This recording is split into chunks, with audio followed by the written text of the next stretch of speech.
Hello friends, Bengali study with পাত্র YouTube চ্যানেলে সকল দর্শক বন্ধুকে স্বাগতম। চলে এলাম দীর্ঘদিন পর ভিডিও নিয়ে, কারণ সচরাচর সময় হয়নি।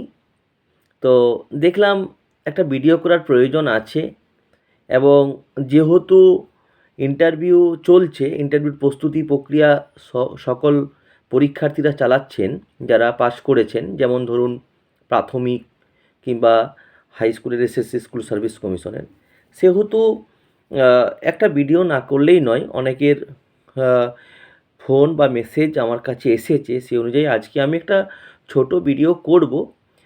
আজকে যে আমি ভিডিওটি করব সেটি হলো প্রাথমিক যে ভাইবা আছে সেই সংক্রান্ত।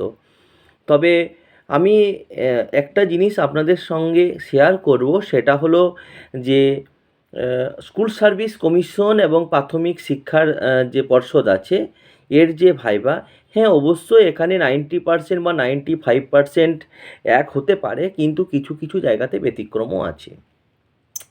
এই ব্যতিক্রম জিনিসটাকে আমি তুলে ধরব, কারণ এখানে প্রাথমিক শিক্ষা যে ভাইবা আছে, ইন্টারভিউ প্রক্রিয়া আছে, আর স্কুল সার্ভিস কমিশনের যে ভাইবা প্রক্রিয়া আছে সেখানে কিন্তু একটু আলাদা বলাই যেতে পারে। তার কারণ হচ্ছে প্রাথমিকের যে ভাইবা প্রক্রিয়া সেখানে কিন্তু সাবজেক্ট বেস হয় না, আর স্কুল সার্ভিস কমিশনের যে ভাইবা আছে সেখানে কিন্তু সাবজেক্ট বেস হয়।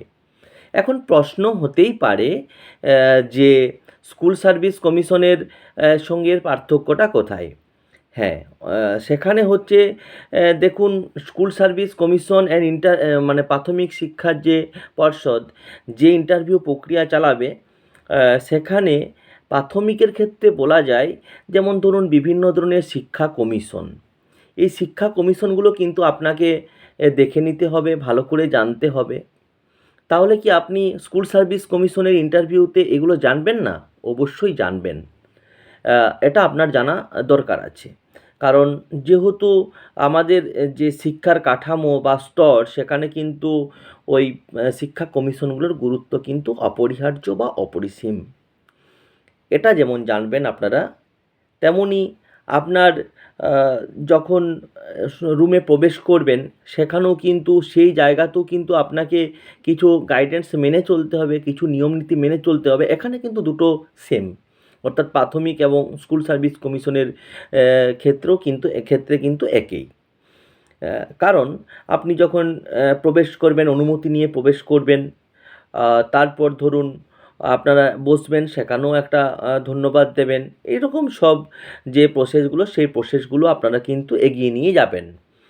এরপর যেটা মেনটেন্স করতে হবে, যেটা আপনাকে সবথেকে ফোকাস দিতে হবে, সেটা হলো আপনার দৃঢ়তা। আপনি আপনি নিজে স্যাটিসফাইড কিনা, আপনি সন্তুষ্টি নিজে কিনা, সেটা কিন্তু আপনাকে দেখতে হবে। আপনি দৃঢ়তার সঙ্গে উত্তর দিতে পারছেন কিনা, এটাও কিন্তু একটা বিষয়।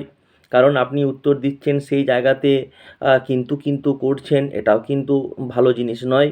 কারণ আপনার কথা বলার এক্সপ্রেশন দেখে কিন্তু ওনারা সেটা ধারণা করতে পারবেন যে আপনি কতটা এই জায়গাতে যোগ্য। এরপরে আসুন আরেকটা জায়গাতে, সেটা হচ্ছে আপনার টিচিং। এই টিচিং জায়গাটাও কিন্তু খুব একটা কঠিন জায়গা। তার কারণ হচ্ছে, আমি আপনাদের বলে দিই, সেখানে কিন্তু বেশি সময় পাবেন না, বেশি সময় দেবে না। কারণ একটা ভাইভা প্রক্রিয়াতে অনেক কিন্তু ছেলেমেয়ে অংশগ্রহণ করবেন। তাহলে ধরে নেন আপনি যদি 3-4 মিনিটের মধ্যেই টিচিং দেওয়ার সময় পান, টিচিং ডেমনস্ট্রেশন দেওয়ার সময় পান, তাহলে সেই রকমভাবে আপনাকে এগিয়ে যেতে হবে।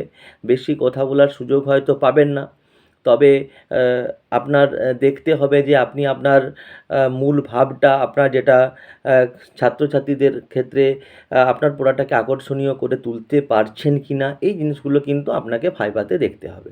ভাইভাতে বলছি, হ্যাঁ ভাইভাতে দেখতে হবে, মানে টিচিংয়ে।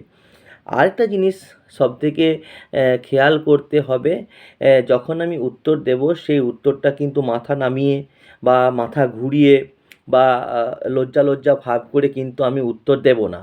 এমনও হতে পারে, ধরুন আপনি একটা প্রশ্নের উত্তর জানেন না, আর না জানতেও পারেন, এটা তো স্বাভাবিক। সবাই সকলে সব প্রশ্নের উত্তর দেওয়াটা সম্ভব নয়। পৃথিবীতে এমন কোনো মানুষ নেই যে সে সব প্রশ্নের উত্তর দিতে পারে। তাই আপনার যদি সে প্রশ্নের উত্তর না জানা থাকে বা দিতে না পারেন, তাহলে আপনি তো সহজ সরল ভাষায় বলতে পারবেন, স্যার এটা আমার জানা নেই বা আমি এটা পারবো না।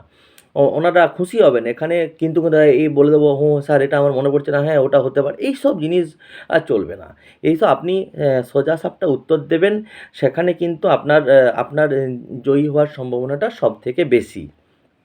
আর আরেকটা জিনিস খেয়াল রাখবেন, সবথেকে মানে নিজের ডিস্ট্রিক্ট, নিজের জেলা, এই নিজের জেলার থেকে কিন্তু প্রশ্ন আসে, করবেই। কারণ আপনি যে জেলাতে বাস করছেন সেই জেলার আপনার কী কারণের জন্য বিখ্যাত, সেই জেলার ভূমিরূপ যারা ভূগোলের থেকে দেবেন। আচ্ছা, বাংলার থেকে যদি কেউ দেয় তাহলে সেই জেলার আপনার সাহিত্যিক কোনো আছে কি না, সেই জেলার সাহিত্যিকদের আপনার দুজন সাহিত্যিকের নাম বলুন বা একজন সাহিত্যিকের নাম জানুন, বা আপনার জানা সাহিত্যিকের নাম বলুন, তার রচনা রীতি, তার রচনা কী রচনা করেছিলেন, এইসব জিনিসগুলো কিন্তু আপনাদের জানতে হবে এবং ওনারাও কিন্তু জিজ্ঞাসা করতে পারেন। আর প্রাইমারির ক্ষেত্রে আরেকটা আমি বলে দিই, সেটা হচ্ছে যেগুলো আপনারা ডিএলএড করার সময় পড়েছেন, যেমন ধরুন শিশু মনস্তত্ত্বের যে জিনিসগুলো, যেমন ট্যাক্সোনমি, ব্লুমের ট্যাক্সোনমি থেকে শুরু করে ধরুন আপনার যখন আপনার কর্মপত্র তৈরি করছেন, সেই কর্মপত্রের গুরুত্ব, লেসন প্ল্যানের গুরুত্ব, এই জায়গাগুলো আপনাকে কিন্তু একটু দেখে যেতে হবে। কারণ এই জায়গাগুলো যদি না দেখেন তাহলে কিন্তু দেখবেন কোশ্চেন জিজ্ঞাসা করলো, হয়তো আপনি পারলেন না। এই জায়গাটা রেডি করে নেন, খুব কম সময় আছে, হয়তো কিছুদিনের মধ্যে আপনাদের সেই বিজ্ঞপ্তি প্রকাশ হয়ে যাবে আশা করছি। দেখা যাক কী হয়। সকলে ভালো থাকেন। আপনারা যদি সাপোর্ট করেন বা বলেন যে আমি কিন্তু আরও 2-1টা ভিডিও দেবো, ভালো থাকুন, চ্যানেলটিকে সাবস্ক্রাইব করুন এবং বেল আইকনটি প্রেস করে দিন।